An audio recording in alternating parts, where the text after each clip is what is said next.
Imagine downloading a brand new app, right? You open it up, and the onboarding screen gives you this beautifully simple, uh, comforting top 10 list of community guidelines. Right, like the basic golden rules. Exactly. Be respectful, don't steal content, that kind of thing. Yeah. It feels entirely manageable. So you click accept, but then, just out of curiosity, you accidentally click on the full end user license agreement. Oh, the actual binding legal documentation. Yeah, the fine print. And Yeah. suddenly you are staring at this paralyzing, hyper-granular list of 370 specific ways you are currently in breach of contract. Complete with terrifying penalties, I'm sure. Oh, absolutely. I mean, that induces immediate decision fatigue. You go from feeling so secure in your basic moral competence to just feeling utterly overwhelmed by a system that feels designed to catch you failing. And that psychological whiplash is exactly what we're unpacking today on this deep dive. Because we aren't analyzing some massive stack of historical documents or like a dense scientific journal today. No, not at all. Our entire source material today is just a single, highly provocative image. It's literally just a book cover. Just a few square inches of digital real estate, really. Right. But it manages to pack this heavy metal theological universe, a mathematical paradox, and an incredibly aggressive psychological strategy into one single frame. It's doing a lot of heavy lifting. It really is. The book is titled The 370 Sins Recorded in Scripture, a biblical study of sin, obedience, and the commands of God. Boy, a mouthful. Yeah. And our mission today for you, the listener, is to deconstruct how this artwork uses intense visual semiotics, numerical shock value, and honestly, a sheer mountain of academic credentials to completely condition you. Yeah, to condition you before you even turn to page 1. Because visual theology is a fascinating mechanism. Tell me more about that.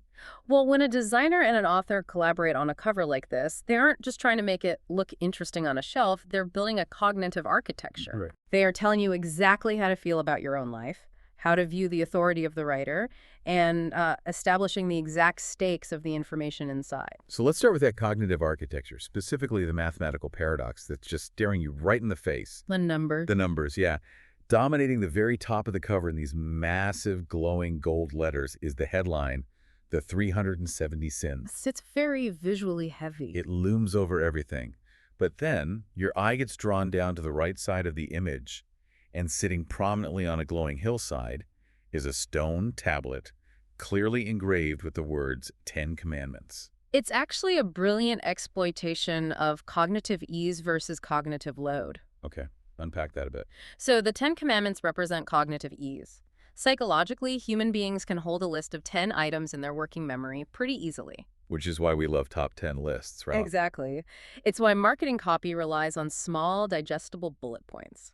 Regardless of your specific background, the concept of a top 10 list of cosmic rules feels familiar and, more importantly, achievable. It's the obedience part mentioned in the subtitle. Right. But the 370 It just is shatters that ease completely. precisely. The number 370 introduces a massive cognitive load. I mean, if we look at the historical context of categorizing morality, human beings have always tried to quantify the infinite. Like with different religious traditions. Yeah, in the Jewish tradition, you have the 613 mitzvot, the commandments in the Torah. In traditional Catholic theology, you have the highly codified 7 deadly sins. Right, those numbers have a certain ring to them. Yeah, numbers like 7, 10, 40, they have this deep symbolic, poetic resonance in ancient literature.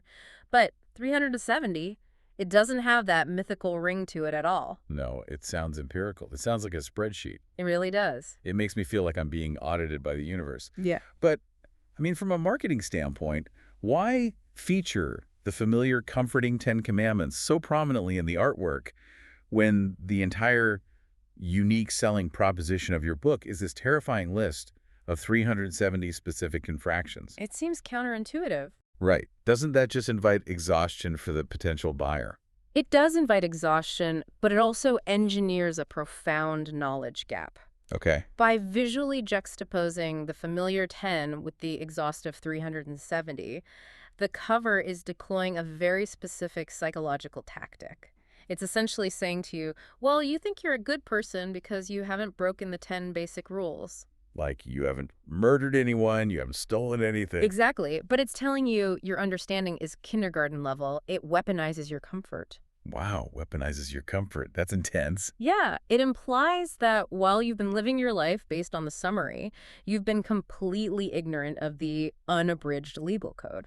So it manufactures this anxiety that only the book itself can cure. Hmm. You're buying the book not for inspiration, but for, like, risk mitigation. Precisely. You need to know what's on that list of 370 so you don't accidentally step on a landmine. That is the exact mechanism. It's the tension between the ideal of simple obedience and the punitive reality of comprehensive categorization. It promises absolute thoroughness, and thoroughness requires you to submit to the author's expertise. Okay, so if the math of 370 sins creates a sense of intellectual anxiety, the artwork itself makes sure you feel that anxiety viscerally. Oh, absolutely. The visuals are striking. To visually promise a reader that you hold the map to salvation and damnation, that takes some incredibly intense graphic design. I mean, the landscape here isn't some serene pastoral scene. No, it's a high-stakes apocalyptic combat zone. Yeah, the visual semiotics here lean heavily into, well, what we might call a modern spiritual warfare aesthetic. Right, it completely abandons the soft, traditional Renaissance imagery you might normally associate with historical theology. It really does. It adopts this visceral, almost cinematic language of ruin and rescue. The way the artist physically guides your eye across this cover is just wild. It's very intentional. So on the left side, you have this visual zone of absolute consequence. It is dark, brooding, and just angry. There is a massive, dead, gnarled tree. And wrapped around its truck. Right, this thick, predatory giant snake. Classic imagery. Yeah. And the entire background of that left quadrant is roaring fire and lightning striking these dark storm clouds. And lying on the rocky barren ground right in front of the flames are these heavy, thick iron chains. Well, we can bypass the basic identification. I mean, obviously, the snake and the dead tree are a direct inversion of the Garden of Eden. Right? So representing the origin of corruption. Exactly. But what is more interesting to me is the temperature of the image. The left side is visually hot and chaotic. Yeah, very chaotic. It relies on chiaroscuro, so strong dramatic contrast between the dark shadows of the storm and the bright chaotic light of the fire. And psychologically, the eye naturally wants to escape that kind of visual turbulence. Which pushes your gaze forcefully over to the right side of the cover, which honestly feels like taking a deep breath. It's a stark contrast. The storm clouds literally break. The dark sky transitions into this warm golden hour glow. You have a hill crowned with an illuminated glowing cross, and right beneath it, safe on the rocks, sits that Ten Commandments tablet next to a beautifully open, softly glowing Bible. So the mechanism of visual theology here is setting up a binary absolute.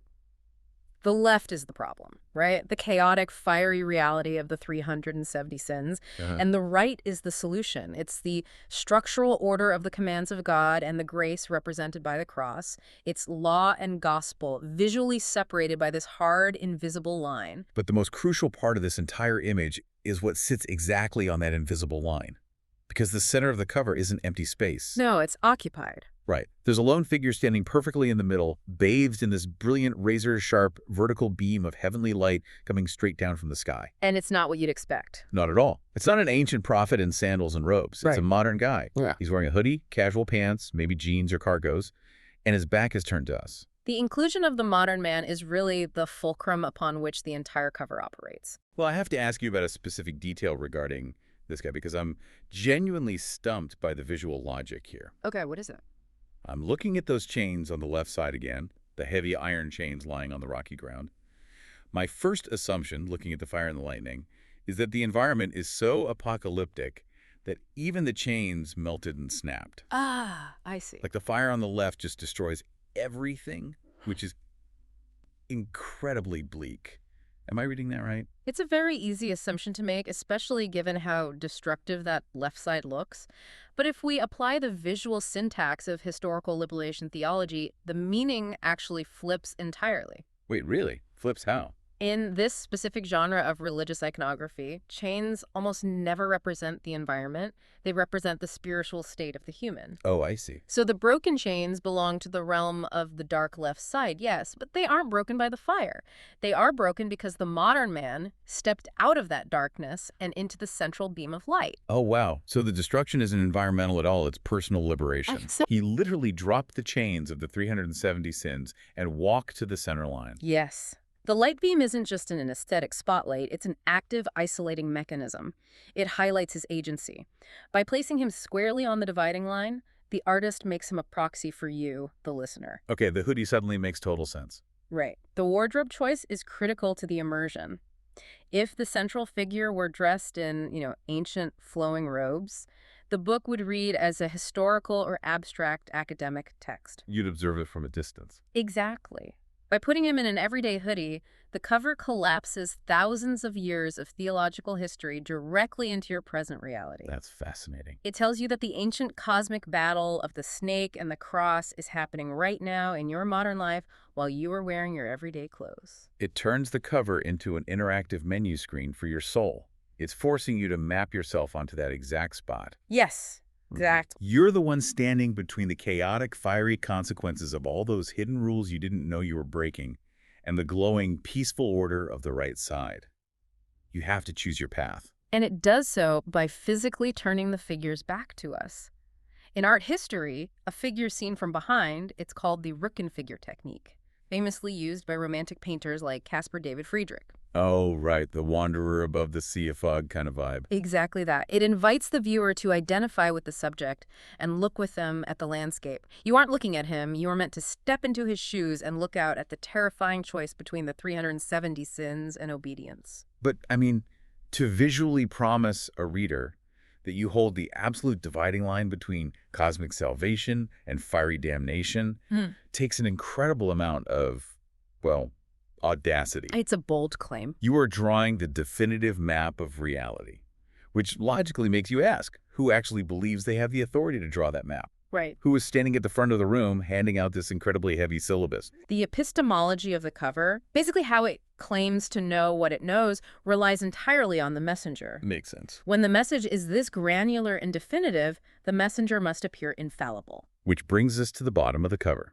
The anchor of this entire chaotic scene, the name of the author is printed clearly, Reverend Dr. Antonio Arnold. Okay. But honestly, it's the block of text that comes after his name that genuinely stopped me in my tracks.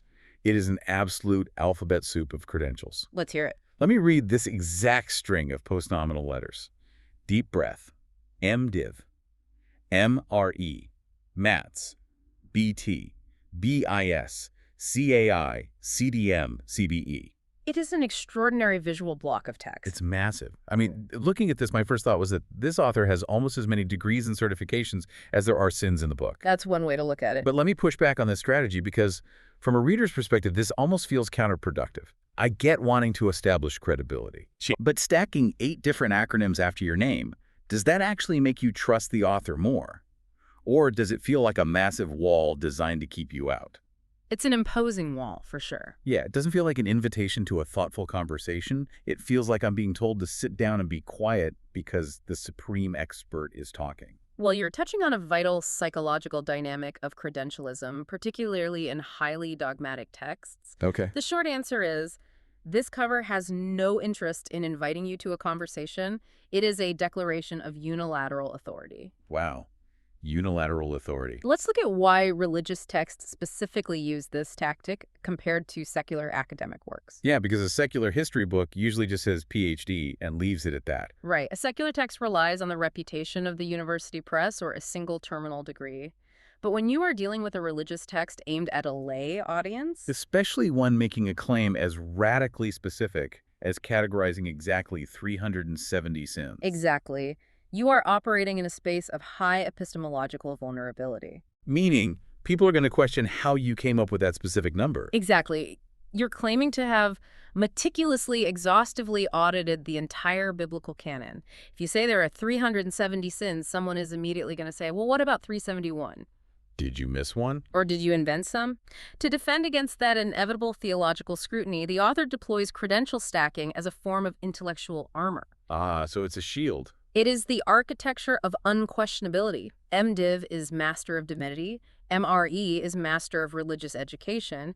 MATIS is master of arts in theological studies. That's a lot of masters. And we don't even need to decode all 8 of them because the literal meaning of the acronyms is secondary to their visual impact. The sheer volume is the point. Yes, it creates a typographical fortress.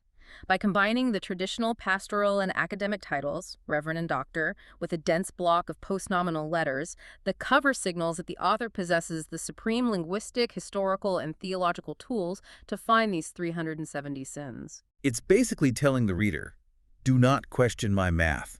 I have spent decades acquiring the specialized knowledge to decipher the fine print of the universe, and you haven't. It preemptively invalidates the reader's skepticism. It tells the prospective buyer that this isn't a casual, feel-good devotional for a Sunday afternoon. Clearly not. It is an exhaustive, heavily researched manual. It appeals to a very specific psychological need, the desire for definitive, unquestionable answers provided by an unquestionable authority figure. Right. In a world of moral ambiguity, the author is offering absolute, rigorous certainty. So when we pull all these disparate elements together, the psychological strategy of this single image is honestly staggering. It really is. We didn't need to read hundreds of pages to feel the weight of this book. The cover alone uses the jarring numerical shock value of 370 versus 10 to instantly create a knowledge gap and induce decision fatigue. Absolutely. It uses hyperdramatic, heavy metal visual contrasts, the rotting tree and the roaring fire battling the glowing cross, to physically push your eye toward the center. Right. It drops a modern proxy, a guy in a hoodie, right on the firing line to make you feel personally implicated. And finally, it anchors all of that intense cosmic drama with a literal typographical fortress of academic credentials to ensure you don't question a single word. It is a masterclass in conditioning the audience. Before you have engaged with a single argument, the cover has convinced you of the terrifying gravity of your moral situation, Yeah. the inadequacy of your current knowledge, and the supreme specialized qualification of the author to rescue you from your own ignorance. It's brilliant, and it's terrifying. Which leaves you with one final lingering thought to mull over today. Think about the psychology of self-monitoring. Oh, that's a good point. Imagine someone actually hands you this book right now. You hold it in your hands, and you know for an absolute fact that inside those pages is the definitive, exhaustive list of all 370 sins. Every hyper-specific way you could possibly fail. Right. Would you actually open it, driven by an intense, burning need to know exactly where the boundaries are? Or would you leave it closed, terrified that by reading it, you would accidentally discover you've been breaking a hyper-specific rule every day of your life that you never even knew existed? That's a tough choice. This really is. Sometimes, the only thing more frightening than not knowing the rules is knowing every single one of them.